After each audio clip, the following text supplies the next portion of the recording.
Today, I'd like to tell you a bit about a serious issue. A problem that many people face, that of a chronic illness.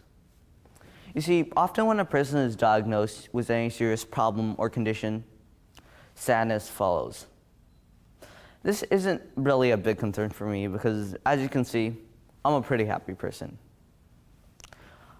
Even though I've been diagnosed with a chronic blood condition, and to be honest, I don't know about tomorrow. But today, I'm pretty happy. The point I'm trying to convey here is that any disorder or condition you have shouldn't be a barrier to your goals. It shouldn't be some lame excuse to step back from living a life full of potential. I have a blood disorder called von Willebrand's disease. It's a condition in which I'm missing the von Willebrand's factor, a crucial protein that helps my blood clot. To put it in simple English, I bleed a lot, almost twice as much as a normal person. And if you're wondering, no, there isn't a cure for it. It's something I'll have to live with forever. It's pretty much a life sentence, but I don't have to wear orange, and yet I don't share a cell with a bunch of convicts. People with von Willebrand's often get lots of nosebleeds, and if not supplied with a type of medicine called humate P, their nose can bleed up to 4 hours. And since having injections isn't really my thing, I have to take lots of precautions, meaning I can't play sports like hockey, soccer, basketball. You get the gist of it. However, I can still participate in a lot of less aggressive sports, like running, cycling, fencing, and badminton. As a matter of fact, just this winter, I went skiing almost every other day. And though I do try to be careful, I'm still a kid. And there is no denying that kids are not the best at that. Even when I think I'm careful, I get an urge to be part of my favorite game, which leads me to suffer the utter consequences. Of course, it's always quite serious. I've been sent from school many times due to my own stupidity. Once, I got a nosebleed that lasted more than an hour. Why?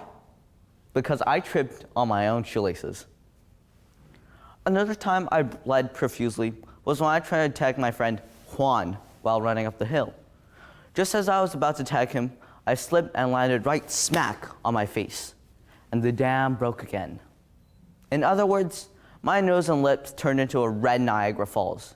Needless to say, my mother was notified immediately.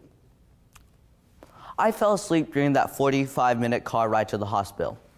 After a while, I didn't mind the fact that I could only taste and inhale blood. In fact, the only thing I could think of was how they put the jelly inside the jelly donuts. When I woke up, we were at the hospital and my lips had started bleeding. It turns out I only had a small cut on my lips, but my nose was still a bloody faucet. I got up from that blood-stained car seat and walked into the ER with my mother pinching my nose. A nurse handed me a small cardboard tray in case there was more blood dripping, even under the fierce amount of pressure being put on my nose. And even after I had received my shots, there was still blood going into that tray for up to an hour. Around a month after this incident, my mother started learning how to perform these injections. Soon after, I could even do it myself. Now, you might be thinking it's weird. A 12-year-old kid who sticks needles into himself can't play most sports like other kids and makes frequent ER trips. How could I still be happy?